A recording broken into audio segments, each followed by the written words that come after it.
Сәлем достар, біз бүгін трафик мақсатымен жарнама жіберіп үйренеміз. Ол үшін біз мына жасау деген бастырманы басамыз. Бізде мынандай мақсаттар тізімі ашылады. Біз трафик таңдаймыз. Ары қарай дегенді басамыз. Біз қолмен жасау деген бөлімді таңдап аламыз. Әрине, Фейсбуктың өзі жасап беретін де қолдануға болады, бірақ ол бастауыштарға, жаңадан үйреніп жүргендерге арналады. Біз профессионалды таргет жасап үйреніп жатырмыз. Мына жерде мен трафик тест деп атауын өзгертіп қоямын. Сіздер трафик компанияның немесе тауар атауын жазсаңыздар болады. Мына жерде мынандай бөлімдер бар: компания, жарнама тобы және жарнама деген. Біз солардың арасында ары бері жүріп жұмыс жасаймыз. Содан соң біз жарнама тобы бөліміне өтеміз. Бұл жерде біз жарнама қайда жіберетін неше түрлі нұсқаларды көріп тұрмыз. Соларды қолданамыз. Мен барлығын кезек-кезекпен көрсетемін, бірақ біз біріншіден сайтты таңдаймыз. Бұл жарнама түрінің ерекшелігі: жарнама жасаған кезде сізден сілтеме сұрайды. Бір жерге сіз жіберетін сілтеменің қою керексіз. Немесе басқа нұсқаны қолданасыз. Мысалы, мына жерде Инстаграмның директіне жіберетін, Фейсбуктегі мессенджерге жіберетін, немесе WhatsAppқа жіберу деген сияқты нұсқалары бар. Телефонмен қоңырау шалуға жіберуге болады. Бірінші сайт дегенді қарайық. Көп клик болсын дегенді біз қалдырамыз. Басқаларын ашып қарап көріңіздер. Өздеріңіз мүмкін басқасына таңдау жасайсыз. Сосын біз бюджетті қоямыз. Қазірше $1 қоямыз. Басталу деген жерге мен сияқты түсте не таңнан жарнама жасап жатсаңыз, осы уақытты қалдырасыз. Егер сіз кешке жақын 12-ге таман жарнамаңызды жасап жатсаңыз, онда өзгертіп келесі күннің 12-сі деп қойған дұрыс. Солай сіз бюджетіңізді үнемдеп қаласыз. Өйткені жарты сағаттың ішінде Facebook сіздің ақшаңыздың бәрін жеп қояды. Мен өзім қолданбайтын бөлімдерді сіздерге көрсетпеймін. Сондықтан өзім жиі қолданатын бөлімдерді ғана айтып өтемін. Қолайлы жарнама жасағанға соларда жеткілікті болады. Осы өзгертулерді енгізіп жатқан уақытта мына жақтағы ақпаратты қарай отырыңыздар. Бұл жерде аудиторияның көлемі, қанша адам қарайды деген болжамдар жазылып тұрады. Келесі толтыратын бөлім қай жерге жарнама жіберіледі деген. Мына жерден өстіп кіресіздер. Қазақстанды алып тастаймыз, Алматыны таңдаймыз.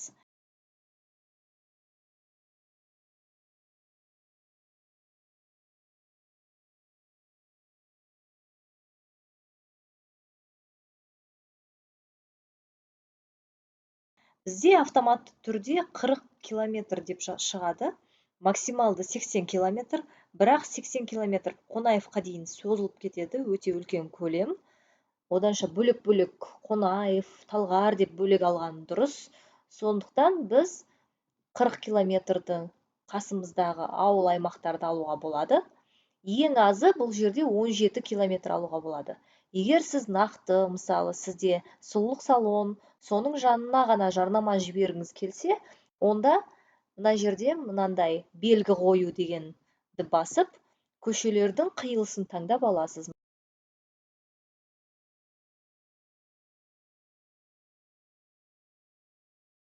Мысалы, біз Сатпаев Байтұрсынұлы көшесінің қиылысын алдық. Сол кезде мына жердегі Алматы дегеніміз геометкаға айналады. Содан соң біз минималды 1 километр деп алсақ болады. Ол 1-2-3 квартал шеңберді алады, көріп тұрғандарыңыздай. Бізге сәл көбірек керек, өйткені аудитория 17 000 адам ғана шығып тұр. Ол бізге аз болады. Егер сізге де аз болса, мына жерде үлкейтуге болады.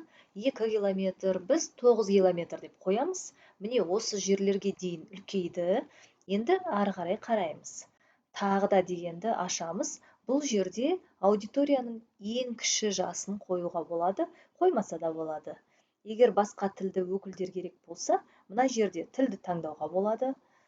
Жарнамаңыз орыс тілде болса, онда тілді таңдамауға да болады. Егер қазақ тілді жарнамаңыз болса, онда қазақ тілін таңдаған дұрыс. Өйткені Facebook қазақ тілі екенін түсінбей қалуы мүмкін.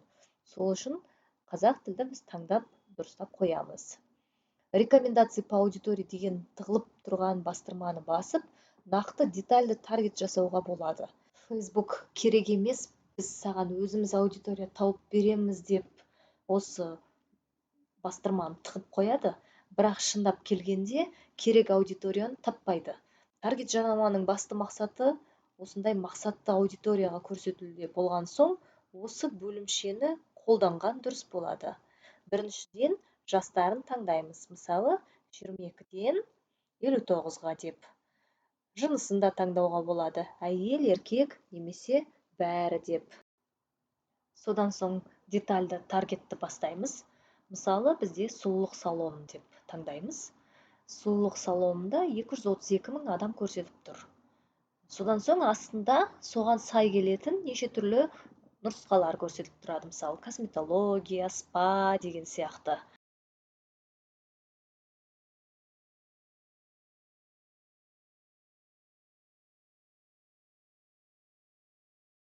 Біз сол жерден спаны таңдап көреміз.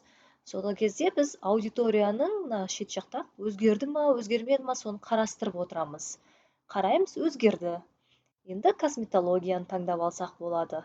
Косметология тағы өзгертті, біздің аудитория санымыз көбейді, 264 мың болды. Содан соң тағы маникюр деп таңдадық, 271 мың болды. Тағы біреу таңдасақ болады, көбінесе бір 5 тал жетеді. Мысалы, біз кірпік өсіру дегенді алайық. 272 мың болды аудиториямыз. Бұл біздің аудиторияның саны. Біз қойған $1 қарасаңыздар, 204 пен 1700 адам аралығында көреді деп жазылып тұр. Ол енді аз, бірақ бастапқыда болады. Егер 4 деп қойсақ, мысалы, 1500-ден 4400 адам көреді деп жазылып тұрады. Бюджет көп болған сайын адам да көп болады, бірақ біз басында ең аз бюджеттен бастап үйрену керекпіз. Өйткені сол уақытта сіз түсініп үйрене бастайсыз, және Facebook'та өз аудиторияңызды тауып үлгереді. Келесі жарнама көрсететін платформалар жағына өтеміз. Бұл жерде өзгерту дегенді басып, қолмен таңдау дегенді басамыз. Facebook пен Instagram'ды қалдырамыз. Маған солар жақсы жұмыс жасайтын сияқты, мына жерде лента, қызықты дегендерді қалдырамыз.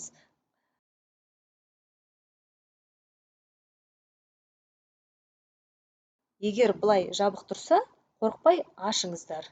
Историялар мен рилстарды да өстіп қалдырамыз.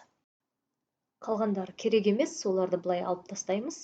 Өздеріңіз қарайсыздар, енді мүмкін сіздерге олар керек болып қалар, сондықтан қараңыздар. Бізде 386 мың адам, біздің бюджетке 1800 адам жарнаманы көреді деп тұр, сілтемемен 18-51 адам арасында кіреді. Содан соң жоғарыға шығып, жарнама тобының атауын өзгертемін. Мысалы, Алматы, 22-59 жас, салон деп өзгертемін. Ол бізге басқа жарнамалармен шатаспау үшін белгі болады. Жарнама тобын жасап біттік. Енді біз жарнама жасайтын бөлімге кіреміз. Ол жерге АД деп жазамыз. Сіздер 1 немесе номер 1 деп өздеріңіздің атауларыңызды қойсаңыздар болады. Әрі қарай Facebook парақшасын таңдайсыздар. Мен таргетті ала салайын. Егер осыған дейін барлық видеоларды қарап дұрыс істеп келе жатсаңыз, осылай автоматты түрде бәрі шығып тұрады. Содан соң жарнама жасау дегенді басамыз. Бұл нұсқа дайын баннер немесе видеоңыз компьютерде сақталған болса, сол үшін қолданылатын. Қолмен жүктеу дегенді басамыз. Бір видео немесе фото дегенді басамыз. Сосын мына жерге бір сілтеме жүктейміз. Бұрынғыда осы жерге Instagram'ның сілтемесін де қоюға болатын. Қазірде болады, сайтыңыз жоқ болса. Немесе сайтыңыздың сілтемесін қойсаңыз да болады. Мысалы, міне мен өзім сайттың сілтемесін жүктеймін.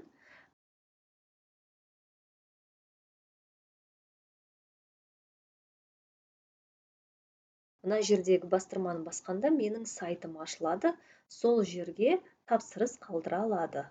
Мына жерде видео немесе фотоны жүктейсіз. Мен кез келген фотоны сала салайын, сіздер әдемілеп бизнестеріңізге сай қылып фото, баннер, видео жасайсыздар, соны жүктейсіздер. Мына жерге қосамыз, ары қарай деп басамыз. Содан соң мәтін жазасыздар. Бұл жерге жарнама, мәтін жазу керек. Кейін көрсетемін оны сіздерге копирайтта. Мына жерге бастапқы негізгі ойды жазуға болады. Ары қарай әкелетін шақыру бастырмасын өздеріңіз таңдап жазасыздар. Мысалы, тапсырыс қалдыру, магазинге өту, каналға жазылу деген сияқты. Содан соң ары қарай өтеміз. Жүктелген суретті ала саламын мен. Бұл жерде лентаға сай, сторисқа сай етіп өзгертуге болады. Немесе басқа сториске келетіндей қылып дайындап, ерекше қылып жасасаңыз болады. Мысалы, былай. Сонымен суретті жүктедік.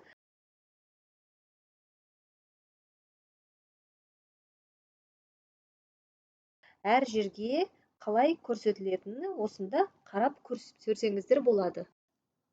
Көріп тұрғандай, Фейсбукте міне бизнес парақшаның атауы, Инстаграмда аккаунтыңыздың атауы болады. Сториста, рилста қалай көрсетілетіні осында да көрсетіліп тұр. Осымен біз жарнама жасауды аяқтадық. Содан кейін біз жабамыз. Мына жерде міне компания, жарнама тобы, жарнама, сол бөлімшелер бар. Енді мен өзгерту деп қайта кіремін. Сосын басқа жарнама түрін сіздерге көрсетейін. Бұл жарнама түрі Инстаграмдағы посттарды жарнамалау үшін қажет. Ол үшін мен жарнама жасау деп мына жерді басамын. Осы жарнама тобының ішінде тағы бір жарнама болады. Қазір көшірмесін жасаймыз. Енді оны өзгертеміз. Ады 2 деп өзгертемін. Ол екінші жарнама деген сөз. Мына жерде парақшамды таңдаймын. Инстаграм шығады автоматты түрде. Ал мына жерде жарнама жасау емес, жүктелген публикацияны қолдану дегенді таңдаймын. Өтіп өз Инстаграмымды таңдаймын, сосын пост таңдаймын.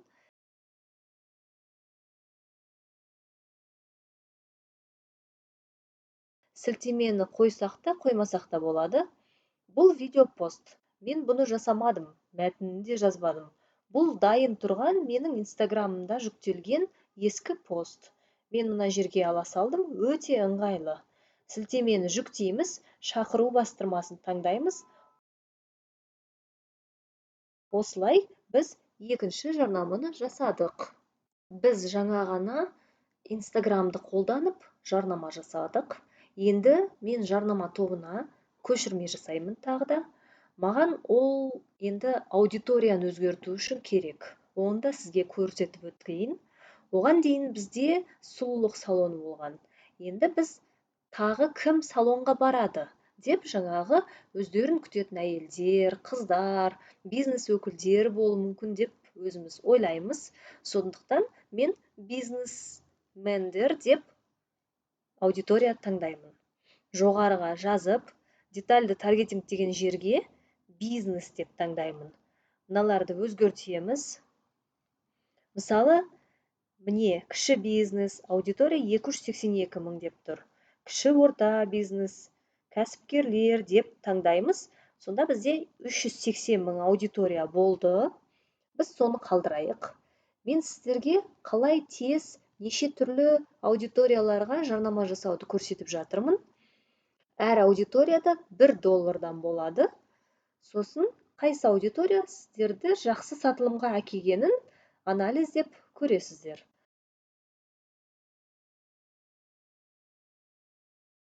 Енді біз сайт емес, хабарлама жазатын Фейсбуктегі мессенджер, Инстаграмдағы директ немесе WhatsAppқа жіберетінді қарайық. Парақшаны таңдаймыз. Сосын мессенджер, директ немесе WhatsAppқа жіберу деп көрсетіп тұр. Мессенджермен қолданбасаңыз, осылай алып тастауға да болады. WhatsApp номері осылай шықпай тұрса, мына жерде қосуға болады. Телефоныңызға WhatsAppқа код келеді. Сол арқылы тез қосылады. Бюджетті қоямыз.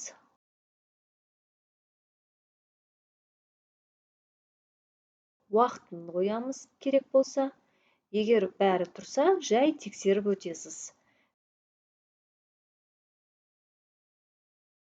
мекенін таңдаймыз. Алматыны таңдай салайық, 40 километр деп.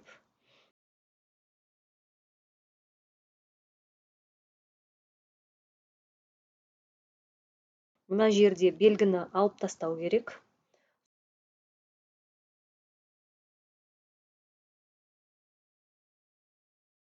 Сосын осы детальгі таргетті қалдырамыз. Мына жердегі жарнама жүретін жерді таңдаймыз. Осымен мен сіздерге екінші нұсқа сайт емес, директ мессенджер WhatsApp-қа жіберуді көрсеттім. Мына екінші жарнаманы өшіріп тастайық, өйткені сіздерге кедергі болып тұрмасын.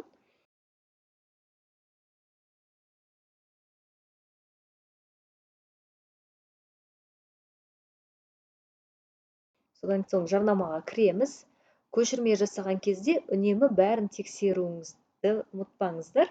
Өйткені бір бөлімдер өшіп қалуы мүмкін, өзгеріп кетуі мүмкін.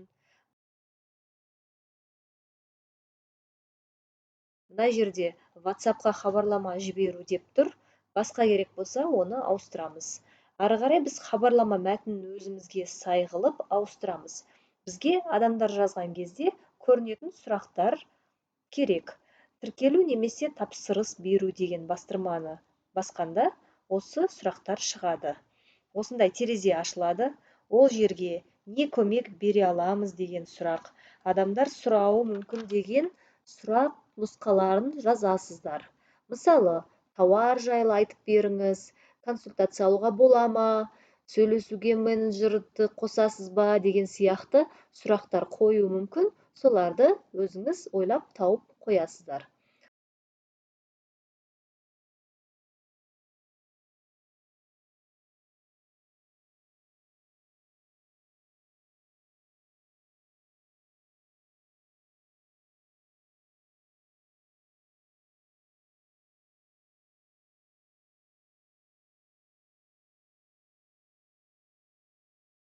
Осымен бұл жарнама түрін жасадық. Егер мына жерде қоңырау шалу дегенді таңдасаңыздар, жарнама бастырмасын басқанда сіздің номер шығады. Хабарласа аласыз, бірақ көбінде адамдар звондағанды ұнатпайды. Кейбіреулер ақшасын аяйды, немесе ұялады деген сияқты. Сол үшін көбінде біз бұны қолданбаймыз. Жарнама жасап болған соң, мына жерден не мына жерден жауып, ADS менеджердің басқа бетіне шығамыз. Компания жарнама табы, жарнама бөлімшелеріне кіріп тексерсеңіздер болады. Сосын мына жоғарыда тексеру және жіберу деген бастырманы басып, осындай терезе ашылады. Бұл сіздің жасалған, бірақ әлі тексеруге өтпеген жарнамаларыңыздың тізімі. Егер мынандай қателер көрсетіліп тұрса, кіріп тексеріңіз.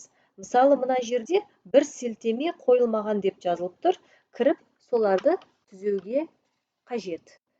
Егер бәрі жақсы болса, міне мұнда трафик, компанияңызда бәрі дұрыс, топта бәрі дұрыс, жарнамаларда дұрыс, қате жоқ, орналастыру, жіберу дегенді басамыз, жарнама Фейсбукке тексеруге кетеді. Сіздің Фейсбук ережелерін бұзбағаныңыз тексереді. Егер бәрі жақсы болса, 2 сағаттан 3 күнге дейін тексеріліп жарнамаңыз шығарымға жіберіледі. Егер бұған дейін жарнама жіберілген болса, ереже бұзбасаңыз 30 минутта тексеріп жібере береді. Егер бұған дейін жарнама жібермеген болсаңыз, одан көбірек тексеру мүмкін. Фотолар тезірек тексеріледі, видеолар көбірек уақыт алуы мүмкін. Сондықтан уайымдамай күтіңіздер.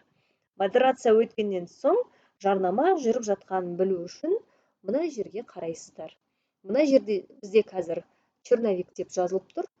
Әлі жіберілмеген соң, қазір көрсетем, жүріп жатқан жарнама былай деп жазылып тұрады.